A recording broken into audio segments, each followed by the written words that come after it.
Bonjour à tous, dans la continuité de nos vidéos suivies de culture sur les parcelles en bactériaux, donc mises tout en place sur la période de printemps, on est aujourd'hui sur une parcelle de colza pour vous montrer un petit peu un suivi de culture sur colza, quoi voir, comment faire et quelle est la logique bactériaux sur cette culture-là. Donc on est aujourd'hui dans l'Eure-et-Loir sur une parcelle de colza de variété Umberto qui est semée au 25 août et qui a reçu un apport de bactériosol à l'automne à hauteur de 100 kg par hectare. Donc c'est bien une culture sur laquelle le positionnement de bactériosol doit se faire justement à l'automne pour bénéficier de tous les intérêts et les bénéfices du bactériosol sur la période automnale. Le colza est une culture qui a besoin de faire beaucoup de réserves et d'organes de réserve à l'automne. C'est pour ça qu'on privilégiera des apports de bactériosol tôt à l'automne, idéalement sur les mois de septembre, octobre, en gardant un délai d'une semaine avec une éventuelle intervention phyto, que ce soit désherbage ou insecticide. Donc là, sur cette parcelle, on est en semi-direct, il n'y a pas eu de labour. On voit d'ailleurs, si on regarde un petit peu le sol, on voit qu'on a vraiment une structure de sol hyper soufflée. On voit des turicules de l'activité biologique un petit peu partout. Et notamment, voilà, bonne structure de sol en profondeur, énormément de porosité dans notre sol, ce qui est vraiment bénéfique ça pour la culture de colza. Donc là, il faut bien savoir qu'on n'est pas sur une première année d'utilisation, c'est une parcelle qui est ensemencée depuis plusieurs années en bactériosol. Et toujours la logique, le bactériosol va nous aider à produire des quintaux en autonomie sur la parcelle. Première chose à regarder sur une culture de colza, la densité. Et surtout les diamètres de pied, les diamètres de collets. Donc là, on voit clairement qu'on a des colzas qui sont très forts en végétation et qui ont beaucoup de collets.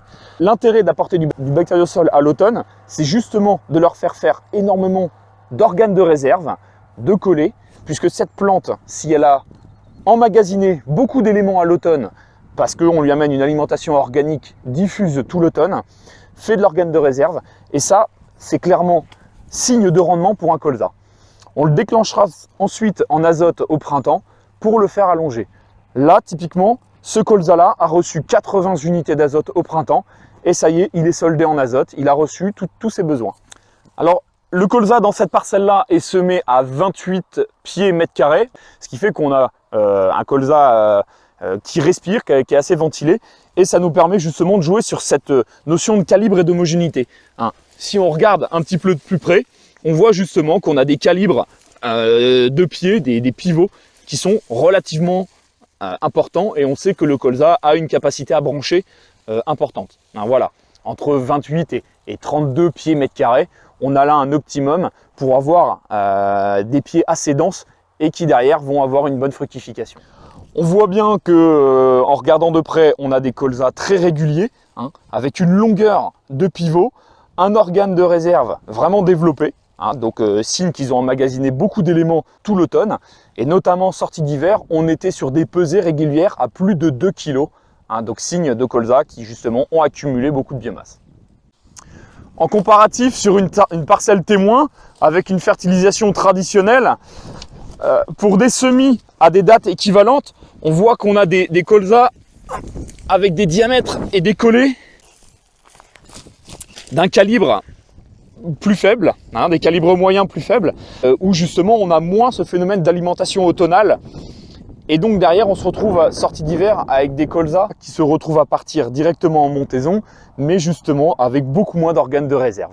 D'où un besoin en alimentation azotée et éléments minéraux plus importante, et donc derrière un impact négatif sur la marge et sur la rentabilité de la culture. Donc en comparaison, pour finir, voilà à gauche nos colzas ayant reçu une fertilisation minérale, et à droite nos colzas ayant reçu une fertilisation organique sous forme de bactériosol à l'automne. Donc on voit bien l'impact de cette alimentation automnale sur les réserves de la plante, et donc derrière sa capacité à produire des quintaux en autonomie. Tout ça, toujours pour aller dans la même logique du système SOBAC, augmenter la part de production faite avec le sol pour générer des quintaux en autonomie et donc de la rentabilité. Cet impact agronomique et économique, on a déjà pu le mesurer notamment sur des plateformes d'essai, notamment sur la région, sur culture de colza, où en 2020, on avait une plateforme comparative où on voyait clairement une amélioration de la marge et de la rentabilité sur les modalités bactériosol comparativement aux modalités en fertilisation traditionnelle minérale. Rentabilité qu'on continuera à mesurer tout au long de l'année lors de différentes journées techniques, mesures ou plateformes, toujours pour aller dans le sens de cette agriculture rentable, durable et autonome. Je vous souhaite maintenant bon courage pour vos suivis de culture sur colza. C'est la période, allez-y et à la prochaine.